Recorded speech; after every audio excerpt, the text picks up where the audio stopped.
What's going on, everybody? The Real Sharif M, aka Manganus Steel, your favorite knife designer, here with a new video, and today we're going to have a discussion. No reviews, no pews. We're just going to have a chat between me and you guys. And today's topic is really full dress like crazy knives or plain Jane normal design knives.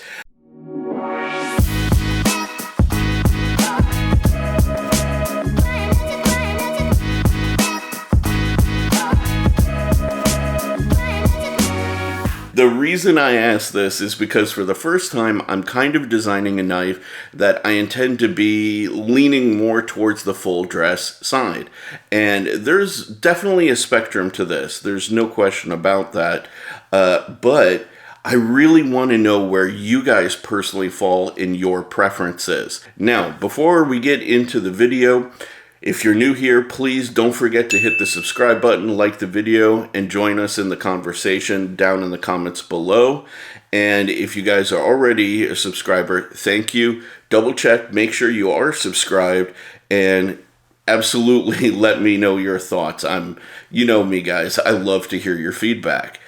Also, new this week, you know, guys, I hate to shill for my own stuff, but I am now a Amazon affiliate, so if you guys are interested in any of my knives, be it the RUCKUS, Momentum, GRAZIOSO, whatever, right, I have affiliate links down in the comments below. I'd really appreciate if you do use them. Thank you, I guess is the easiest way for me to say it. But that's enough of that. I hate shilling my own stuff, so please don't hold it against me.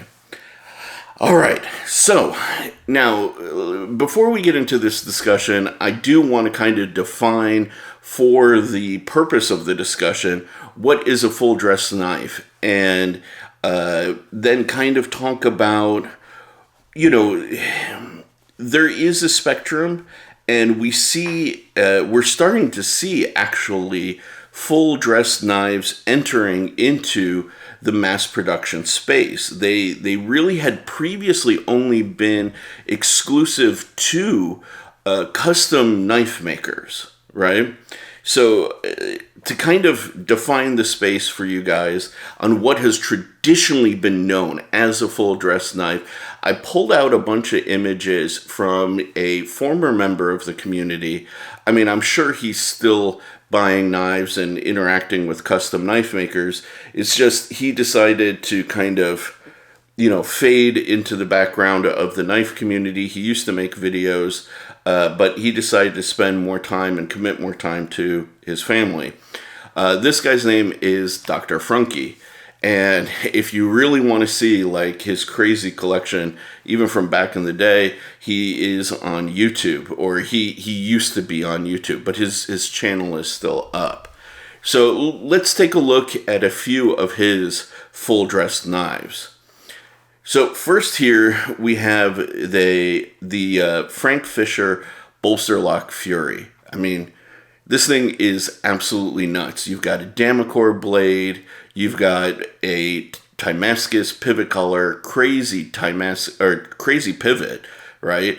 And crazy pattern Damascus handle scale. Just nuts. I've rarely ever seen a pattern like that before. Next we have a similarly kind of configured Robert Carter and Frank Fisher Warbird.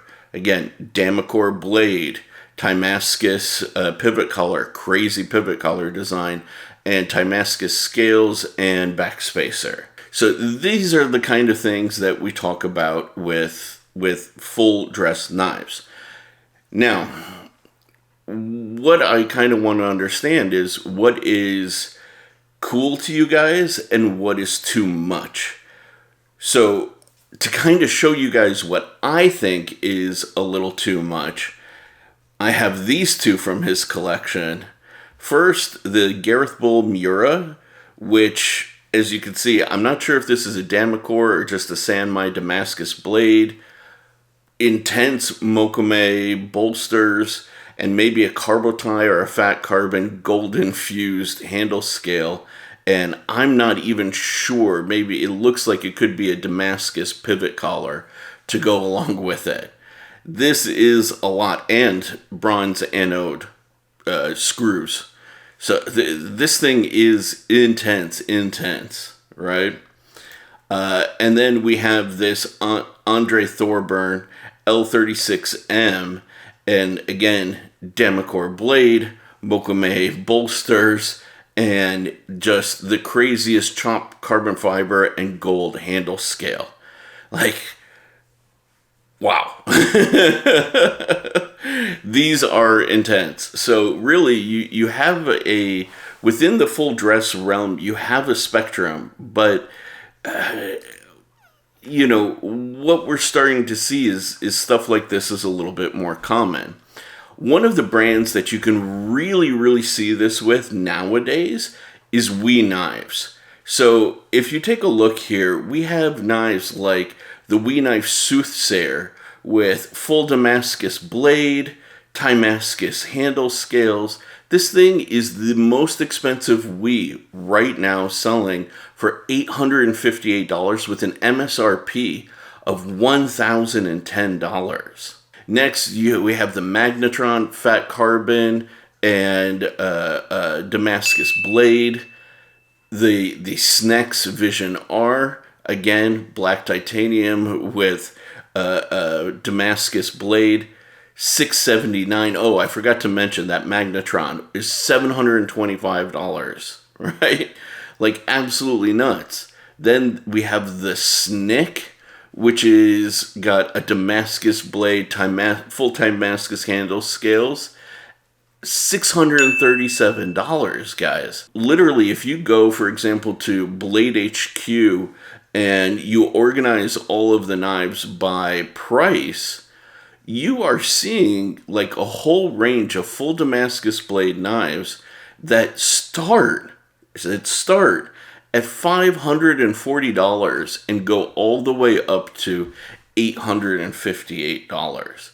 And WE is bringing these things to the market, presuming that there is a market for them, which is pretty intense. So these companies really do believe that there is a potential market for this kind of stuff. And I'll be honest, I've bought into it a little bit myself, right? So I'll show you kind of my spectrum. And so what we've seen so far is kind of the extreme of the custom market, the upper middle extreme, I guess you could say, of the mass production market, right?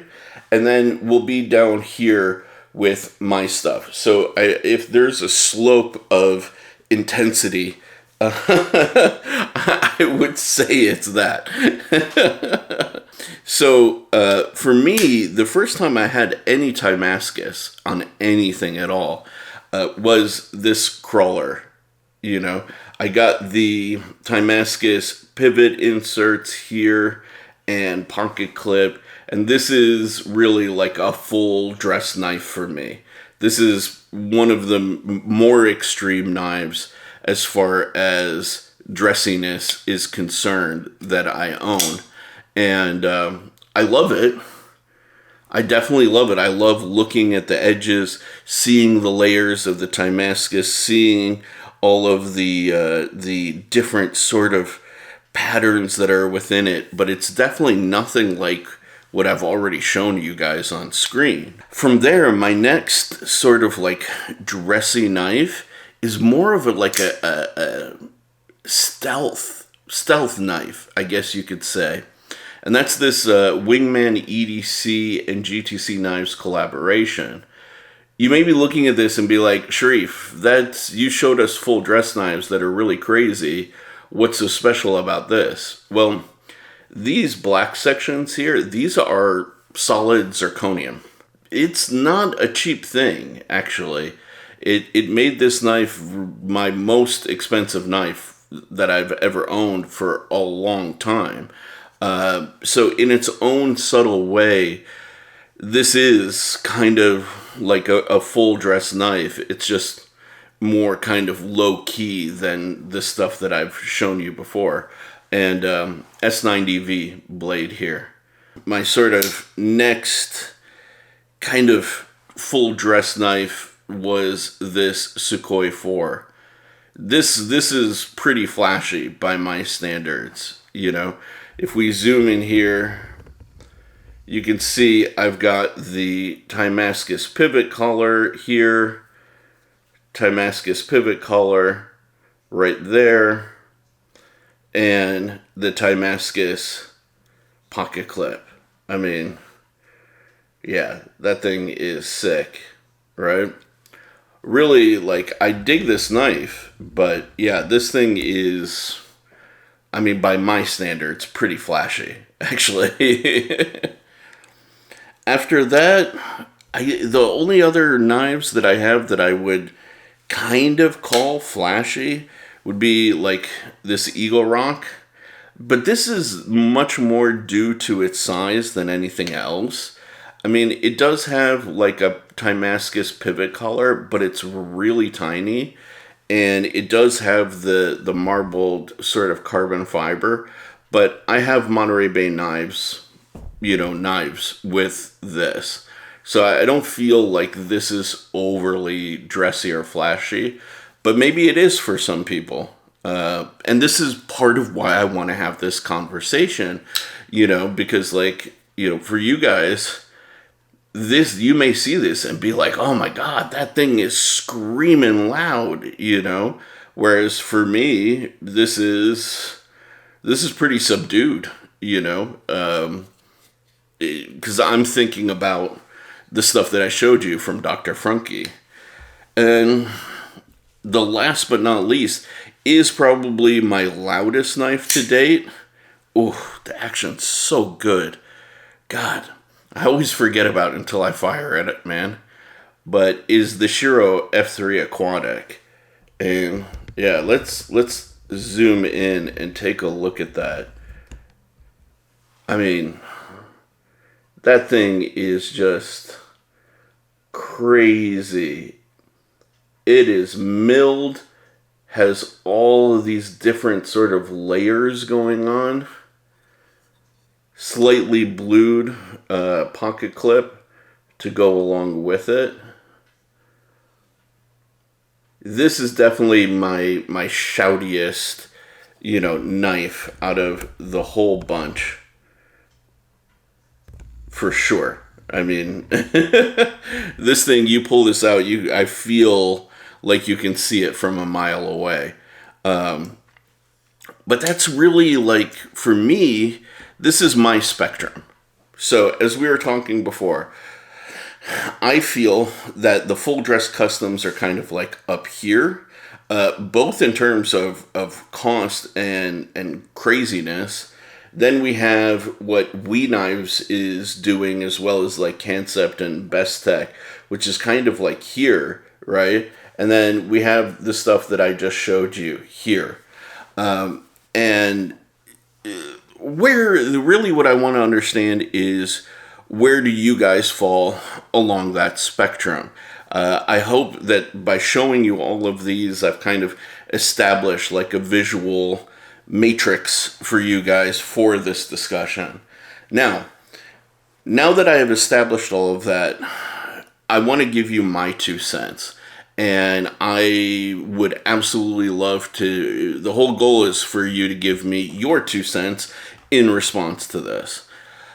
Personally, when I see a lot of that stuff from the custom marketplace and even from We Knives, it just is too loud for me. It's too much cacophony. It's too much noise. It's just too much everything.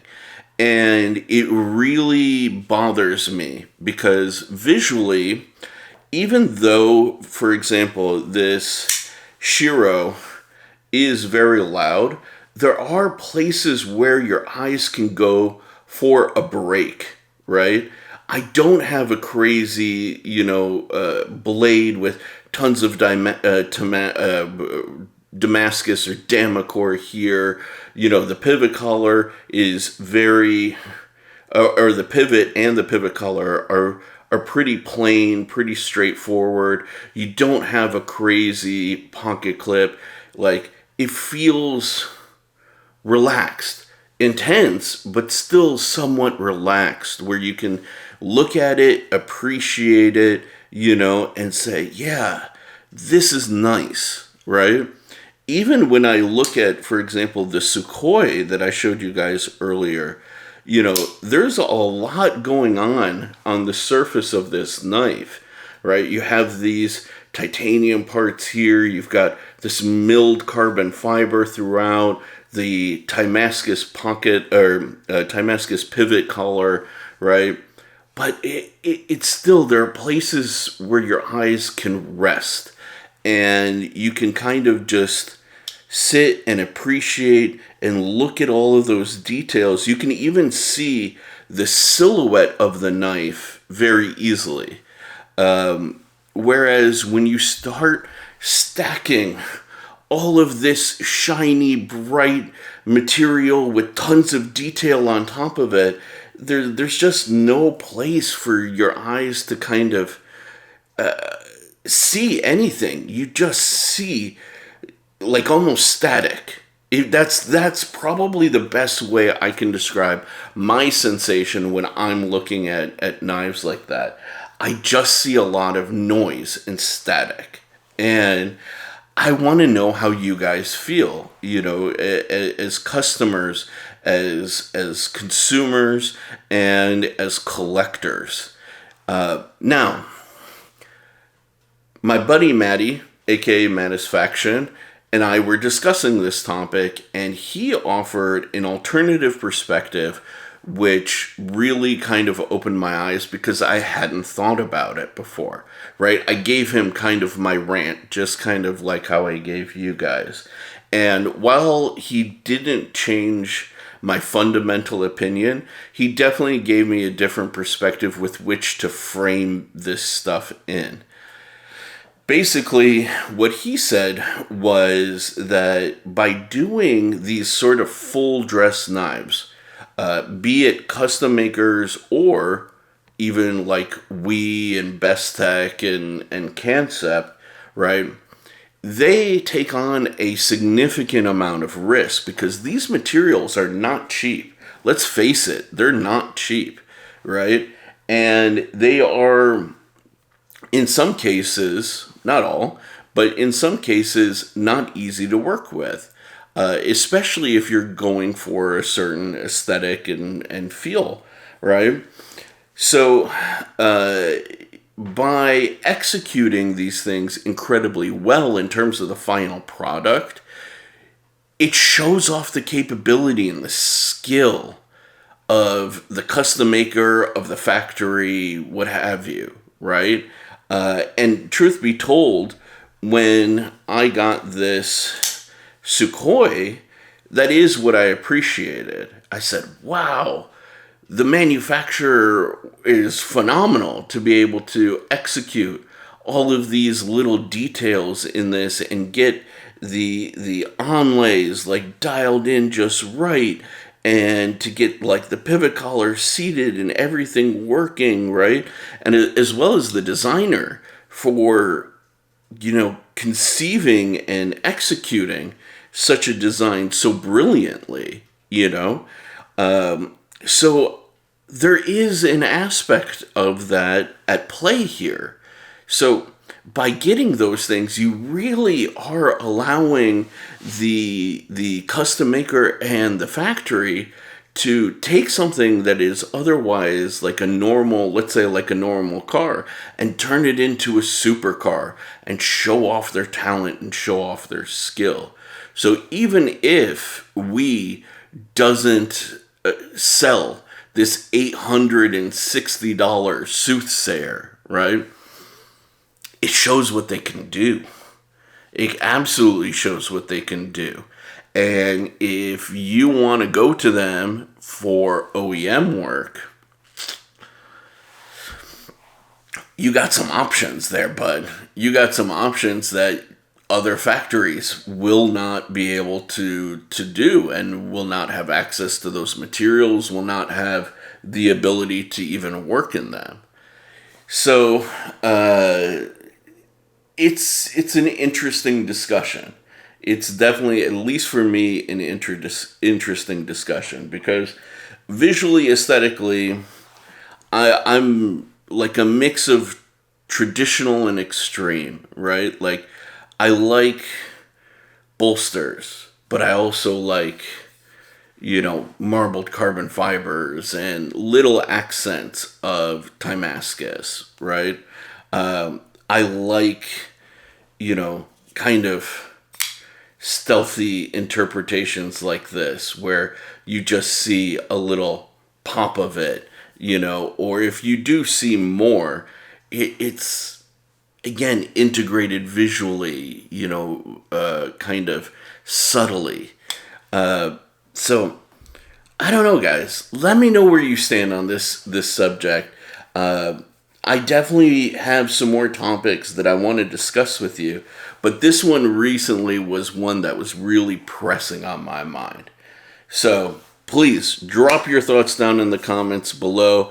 I hope you enjoyed this subject. I like stimulating your minds and prompting a discussion.